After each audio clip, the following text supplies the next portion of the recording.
Good morning all of you. आपका profit and loss की next class में आपका स्वागत है। देखिए, जैसे कि आप जानते हैं कि हमारा जो कल के कंसेप्ट थे वो क्लियर हो चुके होंगे आपके, और आज जो हम चलेंगे सीपी और एमआरपी के रिलेशन पर चलेंगे। सीपी और एमआरपी में रिलेशन क्या है, इससे पहले मैं आपसे कुछ क्वेश्चंस पूछना चाहूँगा।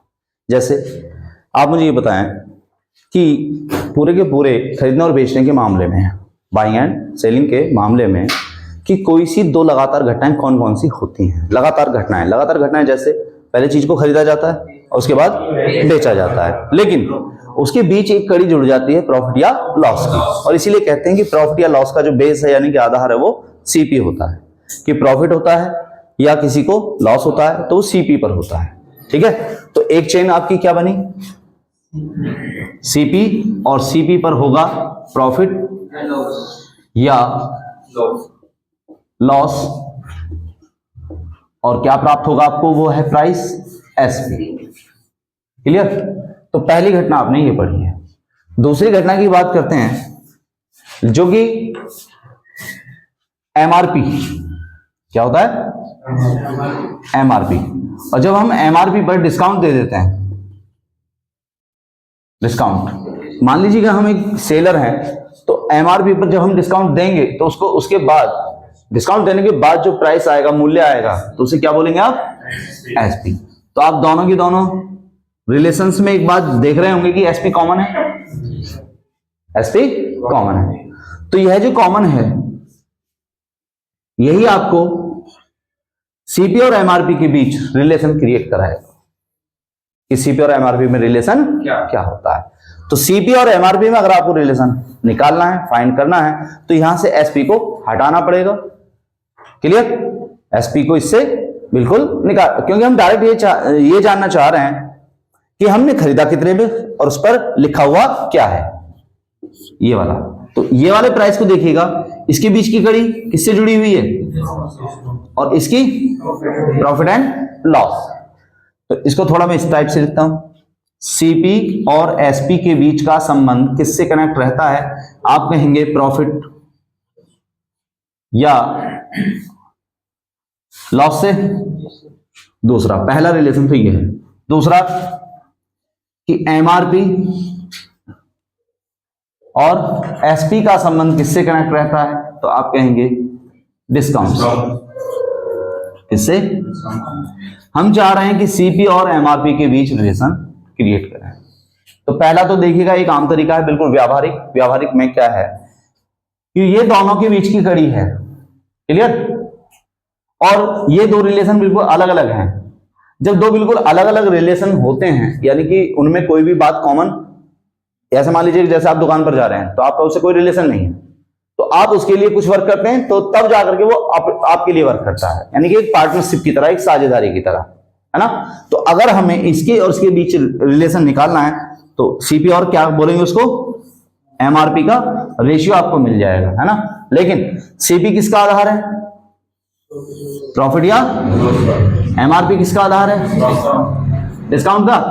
तो जिनके ये खुद आधार होते हैं वो ध्यान रखना एक दूसरे के रिलेशन के लिए जिम्मेदार होते हैं। और कैसे कि सीपी आधार किसका है, प्रॉफिट एंड लॉस, तो वो प्रॉफिट एंड लॉस है, तो आधार ये उसका, लेकिन ये वर्क उसके लिए करेगा, दूसरे के लिए।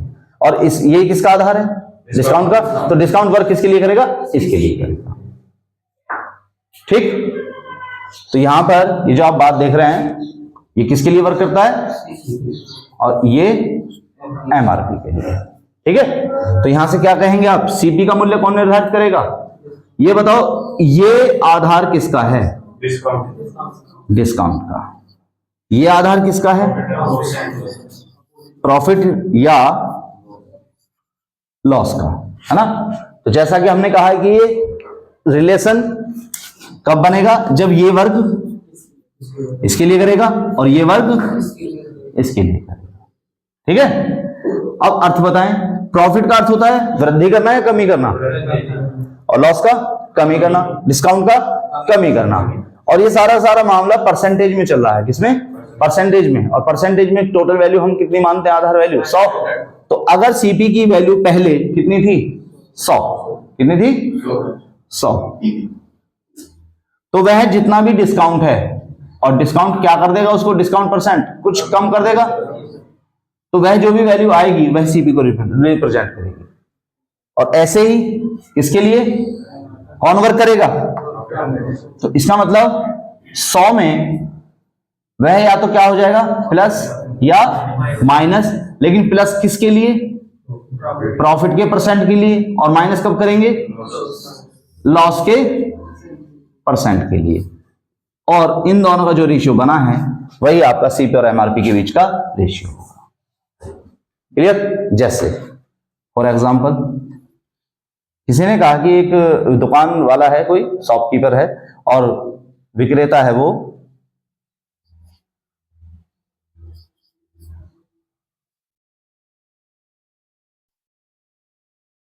अपनी पुस्तक को 20% के बट्टे से क्या करता है, वो बेचता है। कितने कितने का बट्टा, 20% का बट्टा, मतलब डिस्काउंट 20% का दे रहा है वो। फिर भी उसे 10% का क्या हो रहा है, लाभ हो, तो सीपी और किसका, एमआरपी का क्या बताना है, रेशियो। अगर कोई दुकान, कोई भी सेलर है, वह अपनी पुस्तक को 20% के डिस्काउंट पर बेच रहा है, फिर भी उसे 10% का लाभ हो रहा है। पढ़ते पढ़ते थोड़ा सा कनेक्टिविटी कैसे आती है, जब आप पढ़ेंगे यहां पर पहला वर्ड क्या आया, बट्टे के नाम से आपका ध्यान आएगा कि बट्टा किसके लिए वर्क करता है, तो आप कहेंगे एमआरपी, नॉर्मल जनरली बिल्कुल एकदम। पहले उसके वास्तविक अर्थ को समझें, फिर उसके बाद किसकी बात हुई, 10% के लाभ के लिए आधार कौन होता है, सीपी, और बट्टे के लिए आधार कौन होता है, एमआरपी। ठीक है, तो अब यहां से समझो, तो इसका मतलब क्या हो गया, सीपी और एमआरपी इन्हीं की तो बात कर रहा है ना। लेकिन तो अब समझ जाना चाहिए तुम्हें कि भाई सीपी और एमआरपी में तो डायरेक्ट कोई रिलेशन होता ही नहीं है, और अगर इनके बीच रिलेशन क्रिएट करना है तो सीपी किसका आधार है, सीपी किसका आधार है, सीपी किसका आधार होता है, प्रॉफिट या, तो प्रॉफिट या लॉस ही तो ढूंढना है, तो वर्क वो किसके लिए करेगा, एमआरपी के लिए। और प्रॉफिट का मतलब क्या, ज्यादा होना या कम होना, ज्यादा होना, तो ये एमआरपी के लिए वर्क करेगा और 110 हो जाना है, कितना हो जाना है, 110। क्लियर। और सीपी आधार किसका है, यहां पर ये बट्टे का कौन है, बट्टा किसके लिए वर्क, वैसे ओरिजिनल में किसके लिए करता है, एमआरपी के लिए, लेकिन यहां पर दोनों के रिलेशन के लिए दूसरे के लिए वर्क करेगा, और दूसरा कौन हुआ, सीपी। और बट्टे का वर्क क्या होता है, कम करना चीज को, तो 100 को 20 आप बट्टा लगाएंगे यानी कम करेंगे तो कितना, 80, और आप 0 से 0 कैंसिल करते हुए कितना आ गया, 8 11, ये आपका आंसर हो। क्लियर है, कोई डाउट। तो अगर सीपी और एमआरपी में आपने रिलेशन निकालना है, तो सीपी आधार किसका है, प्रॉफिट और लॉस का, एमआरपी आधार किसका है, डिस्काउंट का है। तो इनके बीच रिलेशन कब बनता है, जब इनके जो अवयव हैं, जो इनके पार्ट हैं, तो ये एक दूसरे के लिए वर्क करते हैं। ठीक है। वास्तविकता में जो एमआरपी है आधार किसके लिए है, डिस्काउंट के लिए होता है, लेकिन वह वर्क किसके लिए करेगा, सीपी के लिए करेगा। और वास्तविकता में प्रॉफिट या लॉस के लिए आधार कौन होता है, सीपी, वो वर्क किसके लिए करेगा, एमआरपी के लिए करेगा। और इन दोनों के बारे में कुछ भी बात अगर आपको बताई जा रही है तो वह फटाफट रेशियो तय कर सकते हो आप दोनों प्राइस का। अब इसमें जो नेक्स्ट कड़ी जुड़ती है इन्हीं क्वेश्चंस में, वह रियल वैल्यू और बताएगा। क्या बताएगा कि सीपी इतना है तो एमआरपी बताओ, या एमआरपी इतना है तो सीपी बताओ। लेकिन वो भी कहानी रेशियो की बात की होगी, जब आप रेशियो निकाल लेंगे तभी तो कंपैरिजन करेंगे, तो पहले तो रेशियो ही आना है। ठीक है, तो इसे आप नोट कर सकते हैं जल्दी से। फिर मैं आपको इसका मैथमेटिकल अंदाज अगर जानना है तो वो भी मैं आपको बता सकता हूं।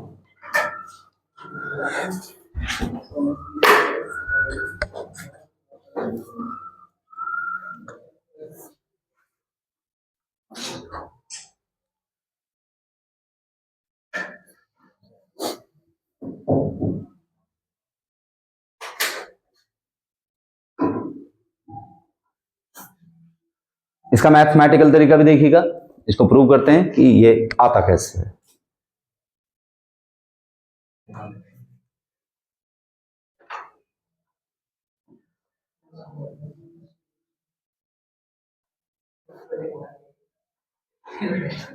वैसे ध्यान रखने के मामले में मैं अगर आपको बात बताऊं तो आपके लिए बहुत अच्छी बात है ये वाली कि जब एमआरपी और सीपी में आपके पास पूरे चैप्टर में दो बातें होती हैं, सीपी और एसपी के बीच का रिलेशन प्रॉफिट एंड लॉस से जुड़ा रहता है, और एमआरपी और एसपी के बीच का रिलेशन डिस्काउंट से, है ना। तो इनमें कॉमन चीज कौन है?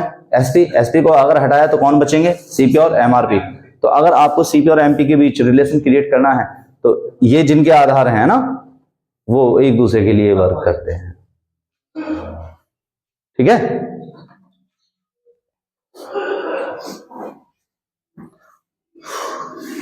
कर दें अब?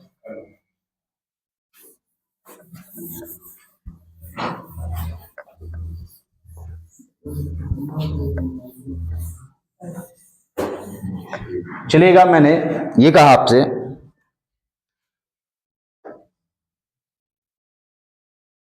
सीपी और सीपी मैंने 100% मान लिया। कितना मान लिया? 100%। और इस पर होने वाला जो प्रॉफिट है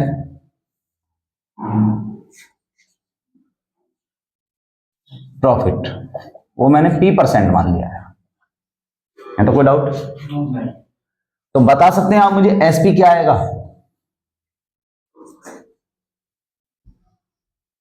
बोलो।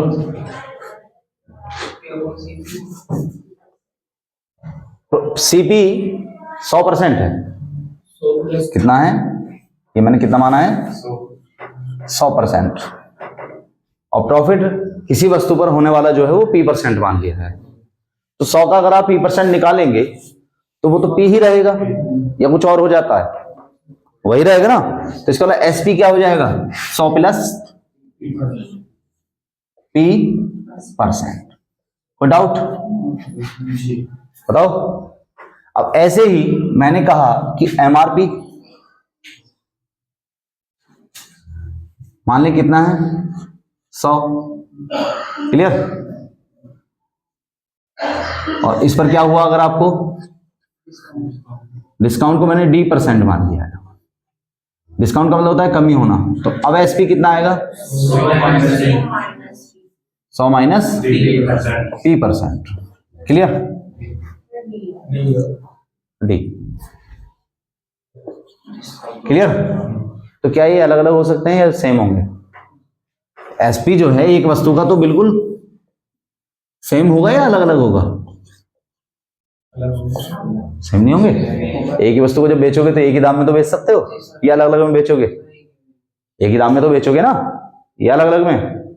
कंबाइंड रेशियो पढ़ लिया ना कि कंबाइंड में एक ही ऑब्जेक्ट की वैल्यू एक ही होगी या अलग अलग होगी? तो इसका मतलब क्या हुआ? ये दोनों क्या हो जाएंगे? सेम हो जाएंगे। और यहां से आपको ये किसका था? अगर आप हर चीज को 100% मानते हो ना तो ये किसका था? सीपी का। इसका ये तो ये सीपी का कितना प्रतिशत? 100 प्लस P% बराबर होगा, ये किसका था?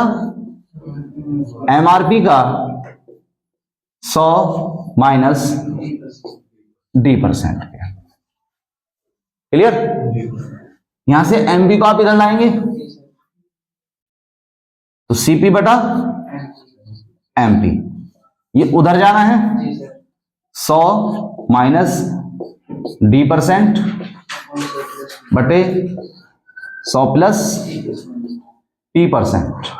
इसको जरा रेशियो में लिखें, CP ratio MRP is equal to 100 minus D.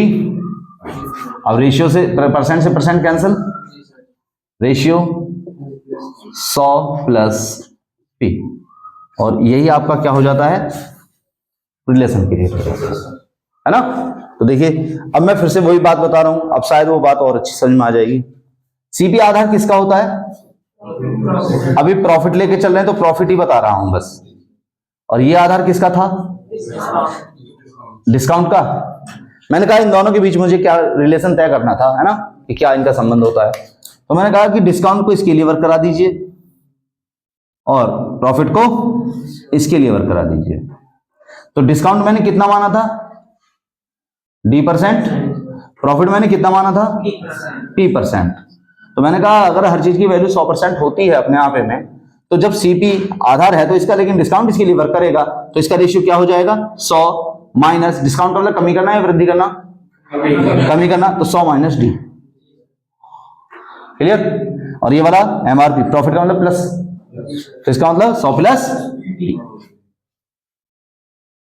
तो पहला जो बताया था व्यावहारिक तरीके से, और ये मैथमेटिकल अंदाज में पूरा का पूरा प्रूव करते हुए है, तो आप इसे भी आप नोट कीजिए, आपके ध्यान रहेगी बात है। ठीक है, यानी कि कुल मिलाकर के CP और MRP है क्या, कि कोई बंदा कितने में चीज खरीद के लाता है और उसके बाद उस पर लिख कितना देता है, छाप कितना देता है, उसकी बातें यहां से पता चल जाती हैं। ठीक है, कोई डाउट? अब देखिए क्वेश्चन इसी पर बेस्ड जो आते हैं, बहुत ही ज्यादा इंपॉर्टेंट टॉपिक है ये।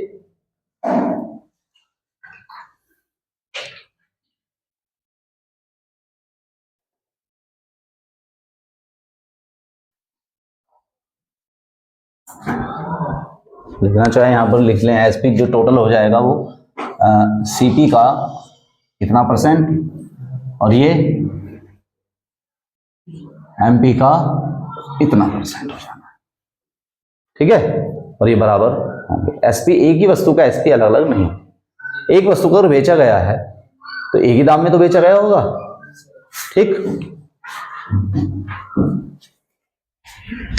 देखिएगा क्वेश्चन इसी पर बेस्ड आप क्वेश्चन देखें और करने की कोशिश भी करें। क्वेश्चन नंबर 1 है आपके पास कि एक वस्तु को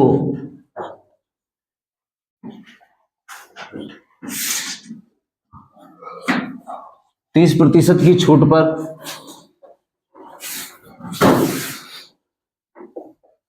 बेचा जाता है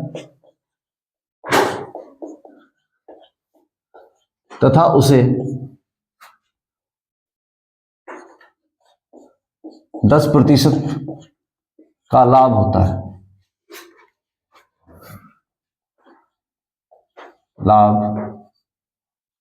होता है, यदि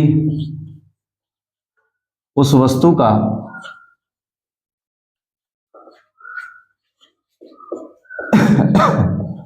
क्रय मूल्य 56 रुपए है तो उसका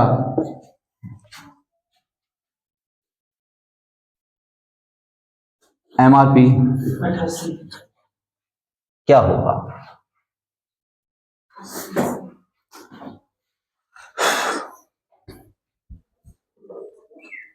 हो गया ना।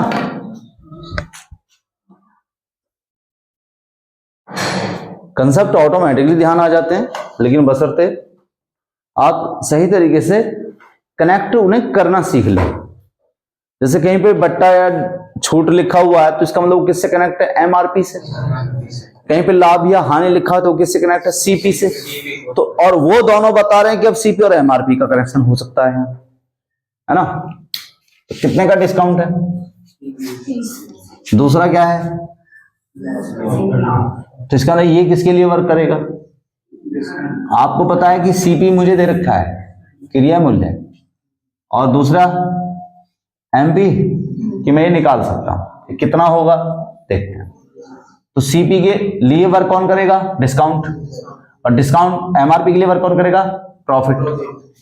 ठीक है, तो CP के लिए वर्क करेगा डिस्काउंट, तो डिस्काउंट पर ही तो नजर जानी चाहिए कि कहां पर है 30, और डिस्काउंट पर कमी करना होता है ज्यादा, तो मीन्स 70। नेक्स्ट, लाभ हुआ कितने का, 100, 0 कैंसल।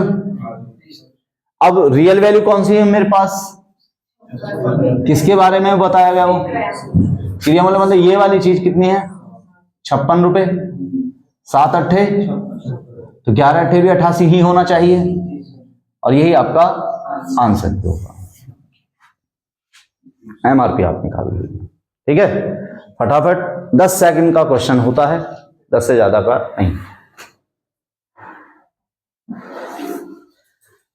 हर एक क्वेश्चन में जो भी आप कंसेप्ट सीख रहे हैं उसके बाद क्वेश्चन में ये आपको तय करना आना चाहिए कि मैं इसमें कहां प्रॉब्लम में हूं, है ना।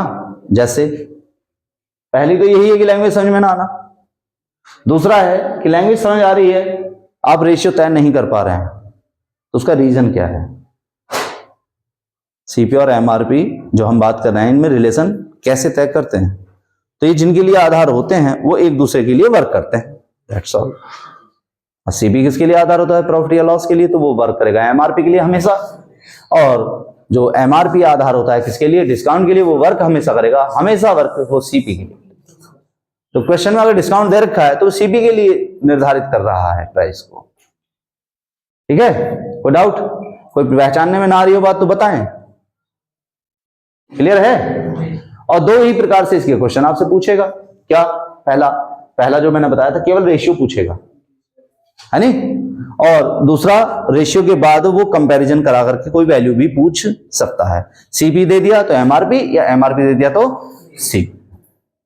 ठीक है, डाउट। तो ये कंसेप्ट समाप्त समझे। अब इसके बाद कंसेप्ट है बहुत ही अच्छा, और एक क्वेश्चन और दें, लिखें।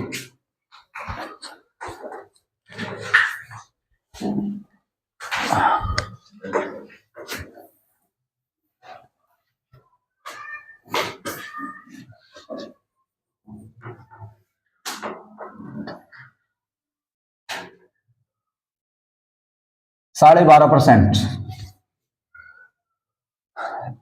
का डिस्काउंट है और उसे 20% का लाभ होता है।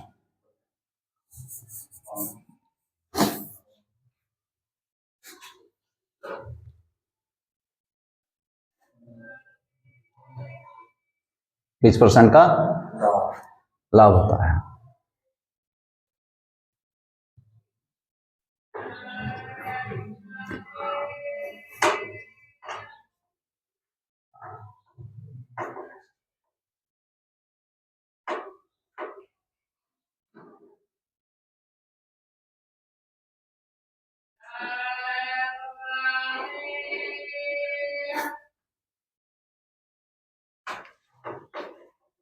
केवल रेशियो ही निकालने इसमें आप, सीपी और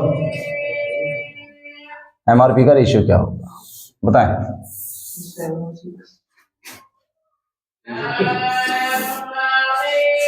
क्योंकि रेशियो निकल जाना है तो फिर तो जो भी वैल्यू वो रियल देगा तो उससे आप उसी की कंपैरिजन कर ही सकते हो बाद में, है ना। पहला आप रेशियो निकालें।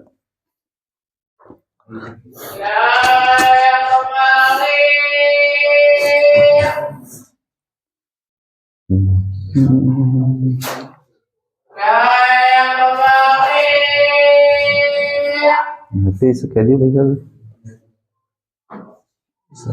कबाड़ी वाले उसे 3-4 बार ये करेगा जरूर, एक बार में सुन रहे हैं। हाँ फ्रैक्शन में करोगे, फ्रैक्शन में करना है, फ्रैक्शन में कीजिए, विदाउट फ्रैक्शन कीजिए, कैसे भी कीजिए लेकिन कीजिए। कितना आया?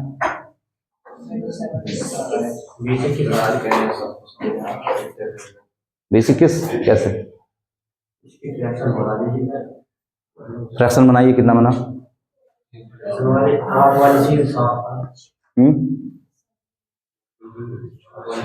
7/8।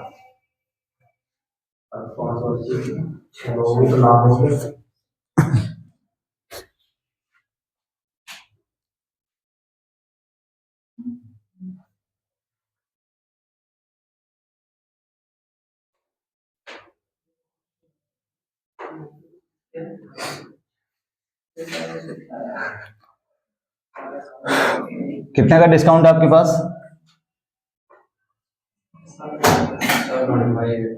12.5 का डिस्काउंट अगर आप देंगे तो 87.5 आएगा। बोलो, डिस्काउंट वाला कमी करना होता है। और वो किसका मूल्य निर्धारण करेगा? सीपी का। नेक्स्ट क्या 20% का क्या हो रहा है प्रॉफिट, तो ये कितना होगा? क्लियर? अब मैं डेसिमल अगर हटाता हूं यहां से तो यहां पर 0 बढ़ा सकता हूं दूसरे में। क्लियर? बोलो। अब इसे आप 25 से कट कर सकते हैं, 25 से करेंगे तो 25 से 75, 25 पंजे, और अगर आप इसे 25 से कट करेंगे तो 25 चौका 100 और 12 चौक 48, तो 35:48। जिस जिसका आया होगा वो सही होंगे।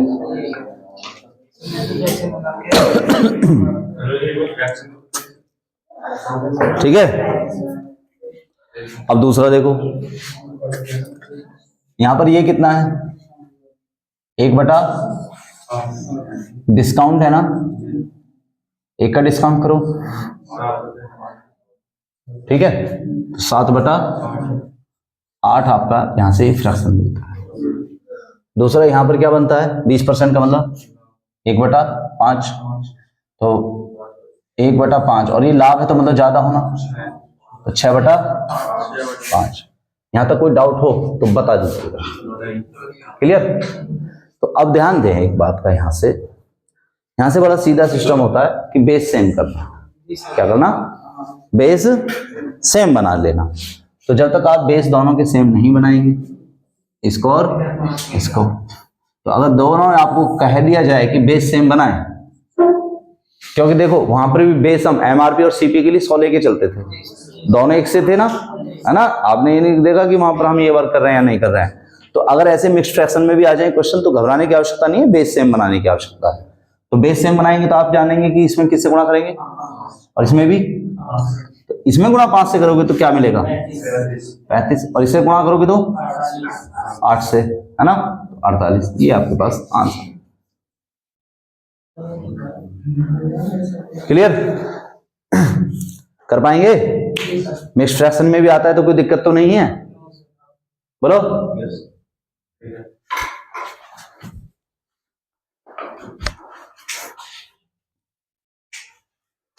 ये जो 1/8 लिख रहे हैं, 1 को कम कर रहे हैं, ज्यादा कर रहे हैं, ये चीजें आपको मौखिक होनी चाहिए, डायरेक्टली आपसे आनी चाहिए। क्लियर?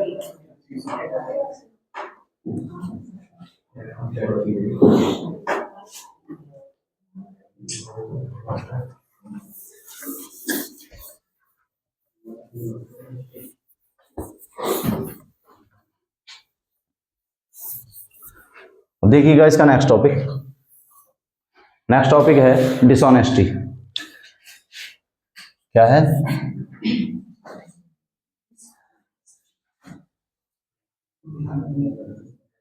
डिसऑनेस्टी, इसका मतलब होता है बेईमानी। कोई भी दुकानदार कितनी तरह से बेईमानी कर सकता है, उसके क्या क्या तरीके होंगे, क्या क्या नहीं होंगे, ये आप यहाँ आज सीखें। ठीक है ना? उसका भरपूर प्रयोग करें, आने वाले समय में अगर दुकानदार बन जाए तो। ठीक, लेकिन आप बड़े ध्यान से सुनना। वो या तो गलत वेट का प्रयोग करता है, ये खराब तराजू का इस्तेमाल करता है, और खराब, हाँ वही गलत वेट मतलब चुंबक वगैरह मैग्नेट का यूज कर लिया, या फिर कुछ जो वेट हैं ऐसे होते हैं कि वास्तव में उसमें 1 kg लिखा रहता है लेकिन 1 kg वो होता नहीं है, होता है 900 ग्राम का, इस तरह से। ठीक है? तो पहली बेईमानी सीखते हैं।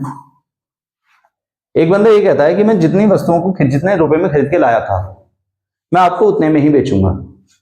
ठीक है? तो जब कस्टमर से कोई बात बोलता है ना सेलर कि मैं जितने में खरीद के ला रहा हूं मैं उतने में ही आपको बेचूंगा, इसे कहते हैं कि नो लॉस नो प्रॉफिट वाली घटना। मैं उतने में ही दे रहा हूं, है ना? यहां पर वो ईमानदारी बरत रहा है, लेकिन गलत तराजू के माध्यम से वो कुछ गड़बड़ करता है। ठीक है? जब वस्तुओं को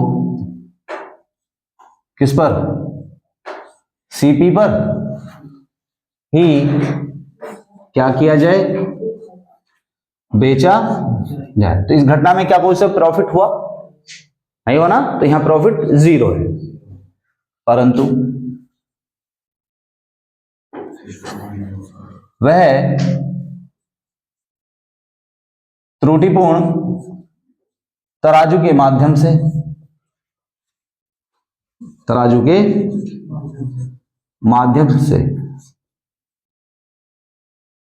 कुछ कम तोलता है, और कितना कम तोल रहा है उसे आप कुछ भी मान सकते हैं, कुछ भी ऐड कर सकते हैं, है ना।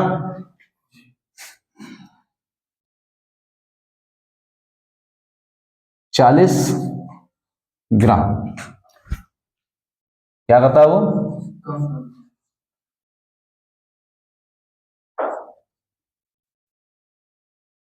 कम तोलता है। तो क्या उसे इस घटना में प्रॉफिट हुआ?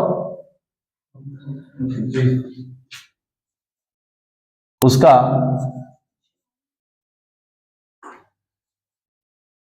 लाभ प्रतिशत क्या,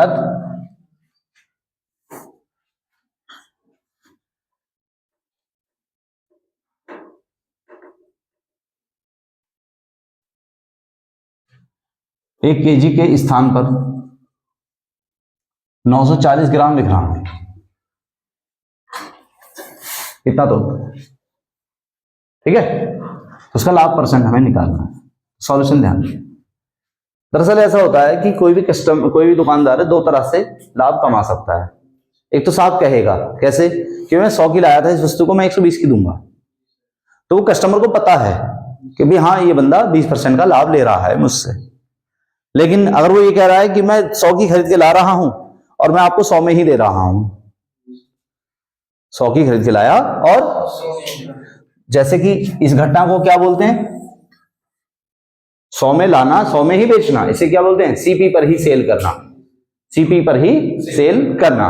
बात समझ में आ रही है यहां तक? तो उसने क्या प्राइस के तहत अगर चलते हुए क्या कोई प्रॉफिट कमाया? नहीं ना। तो अब दूसरा माध्यम क्या रहा उसके पास, त्रुटिपूर्ण तराजू के माध्यम से कितना, 1 kg के स्थान पर कितना ग्राम, 940 ग्राम तोलता है। तो प्रॉफिट यहां हुआ या नहीं, कितने का, 60 ग्राम का, है ना। कितने का? दरअसल किसी भी व्यक्ति को होने वाला प्रॉफिट जितना वो कम तोलता है उतना ही उसे प्रॉफिट कहलाते हैं, वो है उसका प्रॉफिट ही कहलाता है। तो आप देखो, तोलना था उसको कितना, 1 kg, लेकिन उसने 1 kg नहीं तोला बल्कि 940 ग्राम ही तोला है, तो इसका मतलब 60 ग्राम उसका प्रॉफिट है ना। 60 ग्राम क्या है, तो 60 को आप ऊपर रखेंगे, कोई डाउट? अब ये 60 ग्राम का प्रॉफिट कितने पर हुआ है ये आपको तय करना है ना। कितने पर हुआ है, नहीं, कितने पर जी, नहीं, 940 पर, ठीक है। ध्यान दें, इसका मतलब आपको प्रॉब्लम क्या है, आपको जो एक kg के स्थान पर 940 ग्राम वो दे रहा है, तो इसमें 60 ग्राम वो कम तोल रहा है, तो इसका मतलब 60 ग्राम प्रॉफिट है उसका, ये तो समझ में आ रहा है ना। लेकिन आपको एक चीज की पहचान नहीं हो पा रही, किसकी, आधार की। तो आधार का संकट मैं खत्म किए देता हूं। आधार हमेशा उसे कहते हैं जिस पर वास्तव में कोई काम किया जाए, और सुनो, वास्तव में कस्टमर पर, ग्राहक पर कितना जा रहा है, तो जो कस्टमर को मात्रा मिलती है उसे आधार कहते हैं। किसको, ग्राहक को मिली मात्रा, ग्राहक को मिलने वाली मात्रा, उसे क्या बोलते हैं, आधार। तो अगर 40 ग्राम 940 ग्राम तोला है, तो इसका मतलब कस्टमर पे कितना गया है, 940 ही तो गया होगा, तो वही क्या कहलाएगा, आधार। बाकी आपको पता ही है, 100 से गुणा करके परसेंटेज बनाया जाए। इसे आप करेंगे तो कितना होगा, यहां से 94 का डिवाइड करेंगे इसमें तो एक बार होगा ना, बाकी क्या बचेगा, 6 बटे 94, 2 से कट कर रहा हूं तो 3 बटे 47। अब 6 से मल्टीप्लाई बाद में करना है, 6 ही कम 6 दिया बटे 500, 6 से ही 18 बटे 47% का उसे लाभ हुआ है। कोई डाउट है? तो आधार क्या होता है, जो कस्टमर को मिलने वाली मात्रा को आधार कहते हैं। किसको? कस्टमर को मिलने वाली मात्रा। ठीक है। अब इसकी दूसरी कंडीशन क्या होगी? दूसरी कंडीशन ये होगी, अब वो जब वस्तुओं को बेच रहा है, वस्तुओं को बेच रहा है तो बेचते समय भी लाभ कमाएगा और वो गलत वेट का प्रयोग भी कर सकता है या तराजू का। तो दोनों तरफ से लाभ कमाने की उसकी चेष्टा है। ठीक, एग्जाम्पल लिखते हैं दूसरा। तो कितनी तरह से लाभ कमाता है ये ध्यान से समझ लेना कि एक बेईमान दुकानदार, बेईमान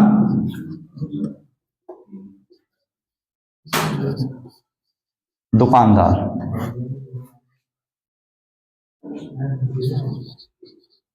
अपनी वस्तुओं को, अपनी वस्तुओं कितने प्रतिशत? 10% लाभ पर बेचता है। यानी कि वो साफ कह रहा है कि मैं ये वाली वस्तु 100 रुपए की लाया था और मैं 10% लाभ पर यानी कि 110 में आपको दूंगा, है ना। और साथ ही वह गलत तराजू के माध्यम से या गलत वेट का प्रयोग करते हुए, है ना,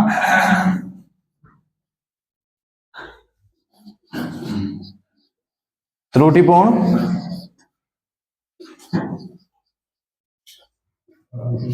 तराजू के माध्यम से 1 kg के स्थान पर 800 ग्राम ही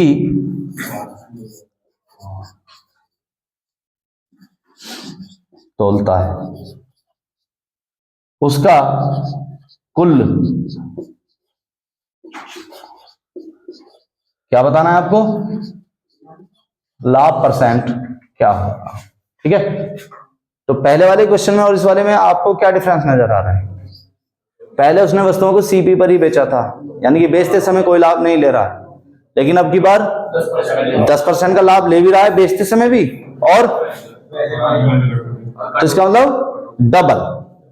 अब इसका आप समाधान कैसे करेंगे? ध्यान दो। पहली बात, जब वस्तुओं को बेच रहा है तो यहां ध्यान दें, यहां पर एक लैंग्वेज यूज की गई परसेंटेज, ठीक है। लेकिन यहां पर जो आपको दिया गया वो दिया गया वेट, या नहीं? तो आपका पहली बात कि एक ही क्वेश्चन के अंदर 2 या 2 से ज्यादा तरीके की जो बातें की जाती हैं उनकी लैंग्वेज सेम होनी चाहिए। अगर ये लाभ यहां परसेंट में बताया गया है तो इस लाभ को भी आप परसेंट में यहां पर कन्वर्ट कर लें। कन्वर्ट किसमें? परसेंटेज में, या फिर इसको वेट में कन्वर्ट कर लें। लेकिन फाइनल आंसर मुझे किसमें निकालना है? तो क्यों ना परसेंटेज में चलने की मैं कोशिश करूं, अगर मेरे पास में अगर ये मौजूद है तो डेटा। तो इसको अब परसेंटेज में कन्वर्ट करने का तरीका समझ लें, ध्यान से समझे। कितना केजी है? आप जानते हैं कि 1000 ग्राम होता है, और कितना दे रहा है वो? 800 ग्राम वो तोल रहा है। कोई डाउट यहां तक? बोलो। परसेंट का अर्थ क्या होता है? बेस क्या होना चाहिए? 100। तो कह सकते हैं कि 100 पर वो 80 दे रहा होगा, हर एक 100 की बजाय 80 ग्राम ही दे रहा है। बात समझ में आ रही है ना? और अब काम बड़ा सीधा सा हो जाता है कि 100 वाली चीज की जगह वो रुपए कितने ले रहा है उससे? 110। 100 के दाम 110। 100 में 100 देना चाहिए था उसको, लेकिन वो 110 तो वैसे ही मान रहा है, सिर्फ बोल कर ले रहा है, लेकिन उसने 100 की बजाय वो चीज दी 80। तो ओवरऑल मैं आपको बता देता हूं इसके बारे में कि 100 है, 100 का 110 तो वो पहले से ही बना रहा है 10% इसकी वजह से, और लेकिन 100 क्वांटिटी ना देकर वो क्या दे रहा है? 80 कस्टमर को दे रहा है। तो ओवरऑल अगर मैं प्रॉफिट की बात करूं तो 30 का हो गया, या नहीं? बोलो। और कितने पर? 80 पर। तो कस्टमर को तो यही मिला है ना वास्तव में, 3/8। 1/8 को 12.5% कहते हो, तो 3/8 को 37.5% कहोगे, यही आपका आंसर होगा। बताओ कोई डाउट है, बोलो। तो मेरा कहने से मतलब यहां पर है क्या कि 1 kg ये परसेंट है इसे परसेंट बनाओ कि 1 kg का 1000 कितना दिया उस पे, तो 100 पर 80 कितना प्रॉफिट हुआ यहाँ पर 20 का, 20 का ही तो हुआ। और कह रहा है जो वो प्रॉफिट कितने का है 10 का, तो दोनों को प्लस कर देना चाहिए, तो 20 और 10 30। लेकिन कितने पर, ये मैं बता चुका हूं, आधार किसे कहते हैं, कस्टमर को मिलने वाली मात्रा। तो कस्टमर को 100 की बजाय कितना जा रहा है 80, तो 80 आधार है उस 30 का। ठीक है, कोई डाउट हो तो बताओ। हाँ क्लास रिकॉर्ड हो रही है ये, अगर कोई प्रॉब्लम आती है तो बाद में भी इसे आप देख सकते हैं। कॉलेज चलो,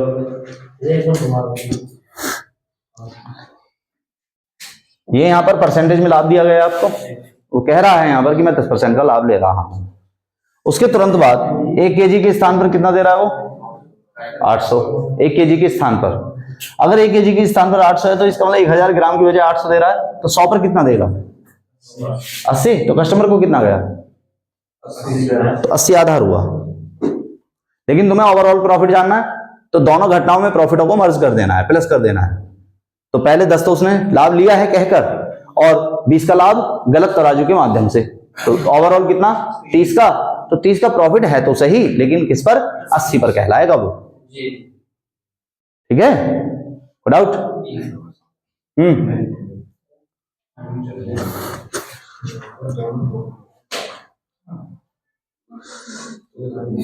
तो एक क्वेश्चन आप कीजिए।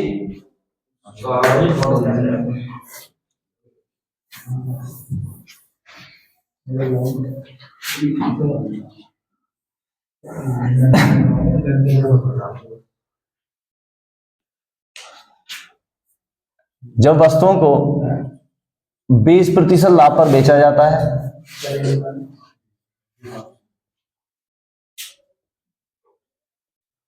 और ये यहां पर 900 ग्राम दे रहा है, 900, तो उसका लाभ प्रतिशत होता है कि कितना होगा टोटल, बताएं। 1 kg के स्थान पर वह 900 ग्राम दे रहा है, 1 kg के स्थान पर।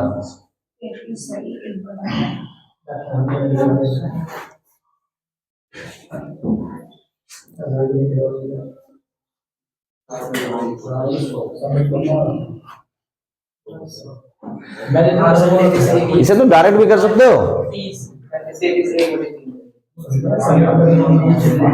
1 kg मतलब 1000 पर कितना है 100 पर, तो 90,000 हुआ, 90,000 हुआ।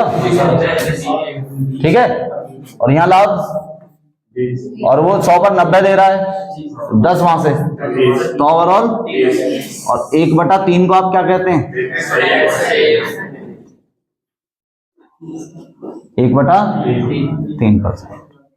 डाउट क्लियर है? दिक्कत हो तो बताएं।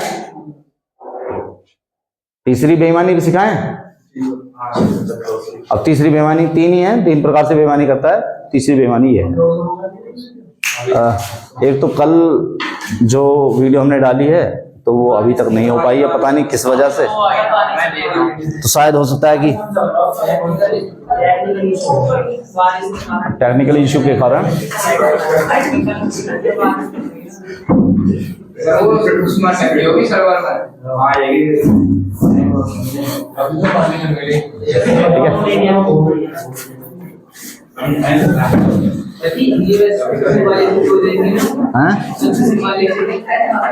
नहीं, ये लगातार घटनाएं नहीं है। लगातार घटने का मतलब है कि एक के बाद बदला तो फिर वो बदले। यहां रिवर्स लगा हुआ है, 100 को कर रहा है वो 120, और 100 को फिर कर रहा है 90। एक से आगे जा रहे हैं, वहीं से फिर पीछे जा रहे हैं। हाँ, अगर 100 से हुआ 120 और 120 से कुछ और परिवर्तन होता तो इसे कहते हैं सक्सेसिव चेंज। तो हम यहाँ पर सक्सेसिव चेंज तब लगा सकते थे। ठीक है, लगातार घटनाएं, ये आप समझे कि किसे कहते हैं, है ना। बातें नहीं, ध्यान से सुनो। नेक्स्ट टॉपिक ध्यान दें। एक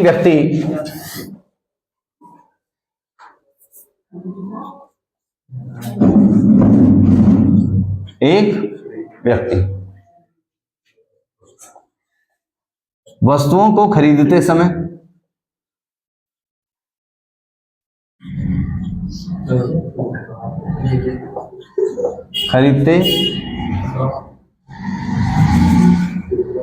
और बेचते समय, एक तो खरीदते समय में भी और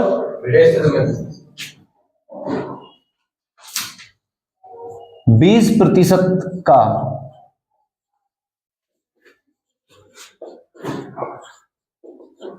घोटाला करता है।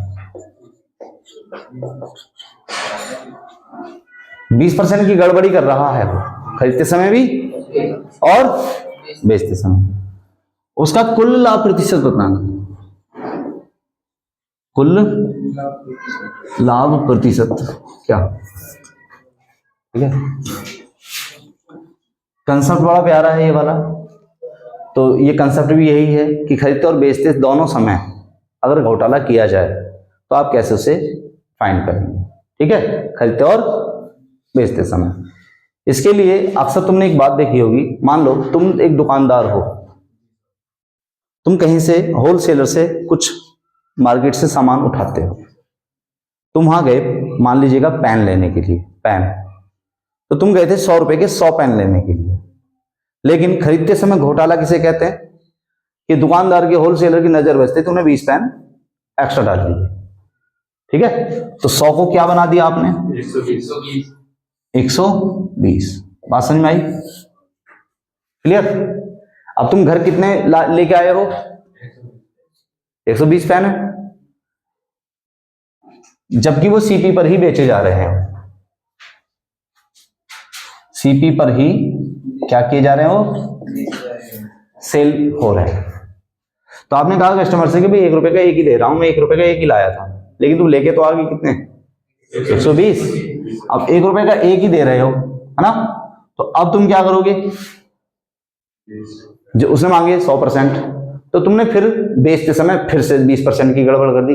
इसका मतलब क्या है, तुमने उसके बैग में 100 पेन डाले, लेकिन उसकी नजर बचते ही तुमने 20 निकाल लिए। या बहुत से ऐसे चतुर चालाक व्यक्ति होते हैं कि गिन रहा, डाल रहा 1, गिने 2, जल्दबाजी में, देख 1 2 3 है। अक्षय कुमार की मूवी देखी होगी, 1 तेरा 1 मेरा, 2 तेरे 2 मेरे, है ना।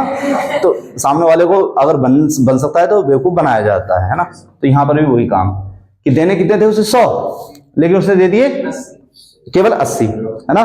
तो 20 का वहां पर, लेकिन इसी हिसाब से उसे बेचनी तो सारी चीजें हैं टोटली, यानी कि 120 की 120।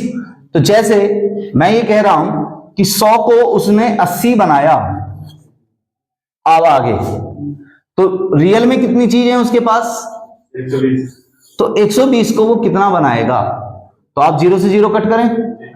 120 बनाने के लिए इसको 12 से गुणा करेंगे, तो इसको 12 से गुणा करेंगे, तो 120 को उसने 96 बनाकर दे दिया।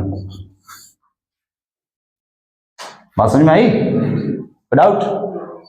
तो कितने का है इसको,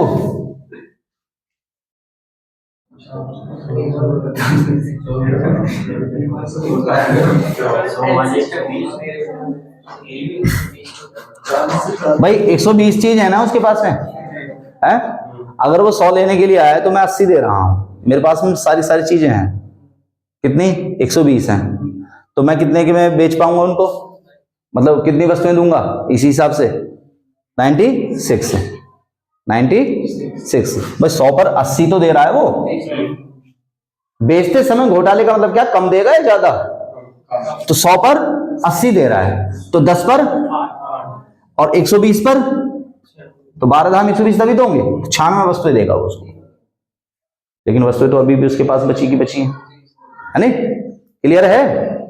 तो यहां से कितनी वस्तुएं उसके पास बच गई, तो आप कहोगे 24। यहां कितने का प्रॉफिट हुआ था उसको, 20 का। टोटल ओवरऑल कहोगे तो 44 का। आंसर, है ना। लेकिन ध्यान दो, इसके चक्कर में आपको नहीं उलझना है। मैं कुल मिला के ये समझ रहा हूं कि जो बता रहा हूं कि आपको जो खरीदते और बेचते दोनों समय में क्या करे, घोटाला, तो वो सक्सेसिव प्रोसेस वो कहलाता है कि इसको बदल के ये किया और इसको बदल के कुछ और कर रहा है ना। तो कौन सा प्रोसेस है वो, सक्सेसिव प्रोसेस है। तो कहीं ना कहीं सक्सेसिव आ ही गया। तो कितने का है भैया, और खरीदते और यानी कि 2 बार, तो 20 और 20 40 प्लस 2 दूनी 4 बराबर आंसर, वही है ना। तो देख लो कहां कहां पर सक्सेसिव की हमारी डिमांड है, कहां कहां पर वो लागू किया जा सकता है, ये आप देखिए। लेकिन ये बात है कि हम यहाँ क्यों कर रहे हैं, क्योंकि ये लगातार परिवर्तन है और इससे पहले जो घटनाएं थी वो लगातार परिवर्तन ना था, उसमें तो बीच में एक गया फिर वहीं से पहुंचा, है ना। वहां तो रिवर्स गियर लगा हुआ है इस पर एक प्रकार से, है ना। तो आप इसे नोट कर सकते हैं। और दुकानदार की 3 बेईमानी आप सीख चुके हैं, जब वो सीपी पर ही बेचे, दूसरा सीपी पर भी लाभ ले और घोटाला भी करे, और अब ये खरीदते और बेचते दोनों समय घोटाला कर रहा है। क्लियर, कोई डाउट?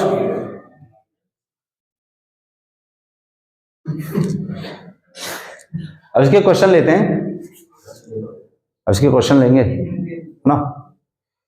और क्वेश्चन सबसे पहले इसमें कंडीशनल क्वेश्चन लेके चलना। कंडीशनल क्वेश्चन का मतलब ये होता है कि जो एमआरपी है कि अगर वो इतना ना लिखता इतना लिख देता तब उसे लाभ कितना होता, इस तरह से वो बातें करता है। ठीक है, बड़े ही प्यारे प्यारे क्वेश्चन होते हैं, बहुत आसानी से हो जाते हैं। देखिए जैसे मैं बताता हूं कि क्या करेंगे। कंडीशनल क्वेश्चन शर्त के अनुसार कुछ बातें निर्धारित की जाती हैं, क्या बोलते हैं उनको, कंडीशनल क्वेश्चंस। देखिए कैसे, पहली बात, एक व्यक्ति है कोई, एक व्यक्ति अपनी वस्तुओं को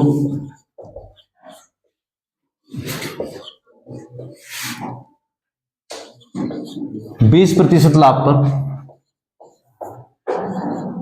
क्या करता है, बेचता है। तो जो इसकी इंफॉर्मेशन दी जाती है, ध्यान रखना 20% लाभ का मतलब क्या है, वो 100 में खरीद के लाया और 120 में बेच रहा है। 100 में खरीद के लाया और 120 में बेच रहा है ना। ठीक है,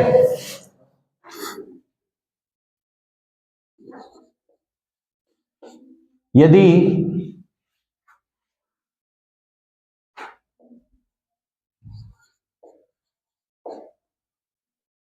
वह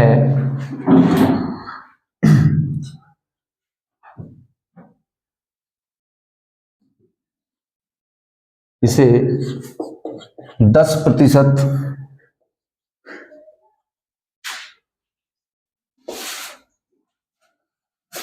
डिस्काउंट पर बेचे तो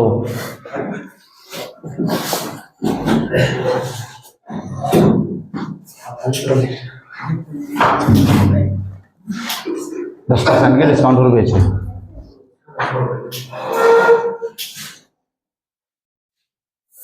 या आप नहीं से डिस्काउंट लिख लें आप इसमें, इतने की छूट पर क्या करता है वो, बेचता है। और वह 10% का लाभ कमाता है। कितने का लाभ कमा रहा है, 10% का वो लाभ कमा रहा है। ठीक है, यदि वह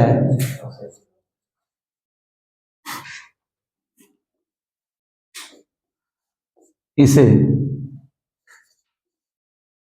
30% डिस्काउंट पर बेचे तो उसे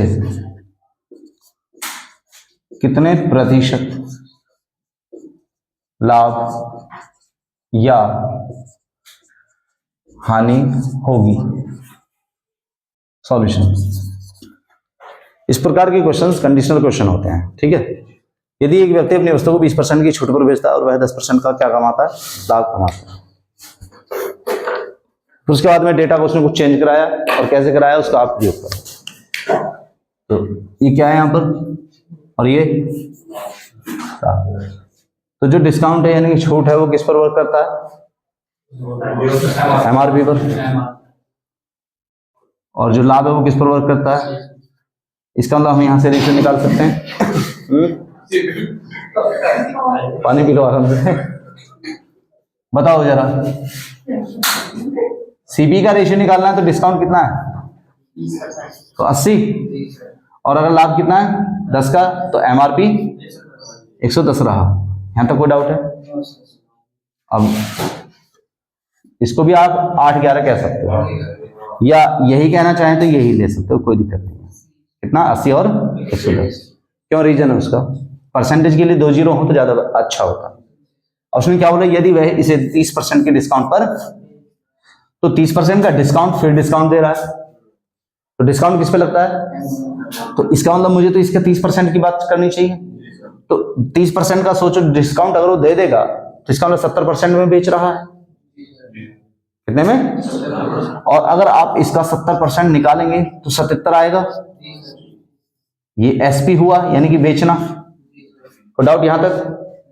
अब खरीदा कितने में उसने, और बेच रहा है वो, तो कितने का लाभ है, कितने की हानि है, 3 का क्या है, लॉस या प्रॉफिट, लॉस। कितने पर, और वो आप जानते ही हैं बाकी काम,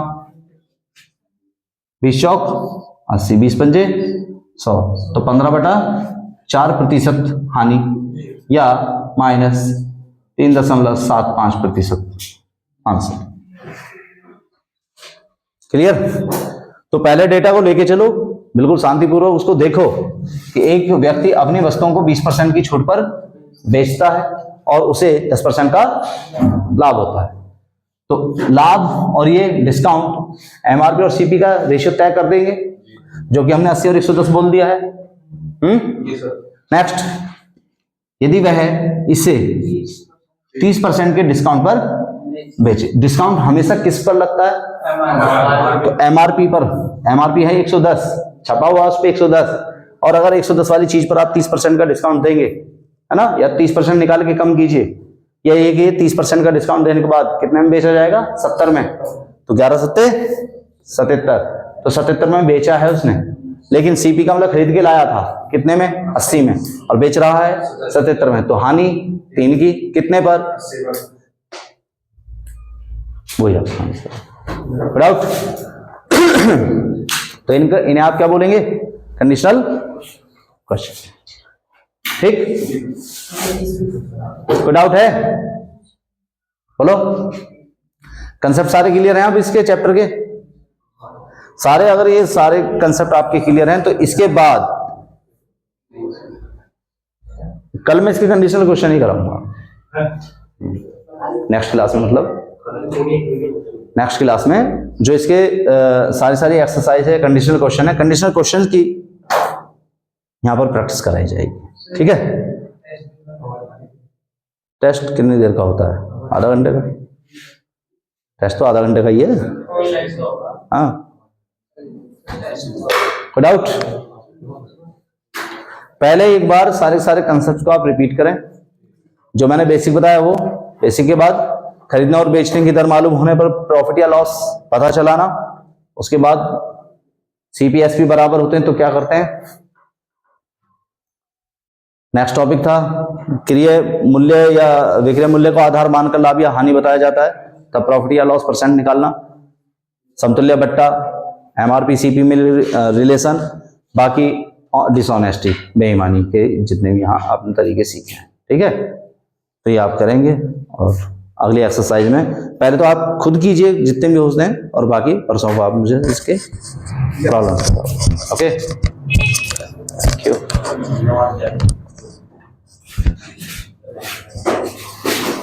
धन्यवाद कहें।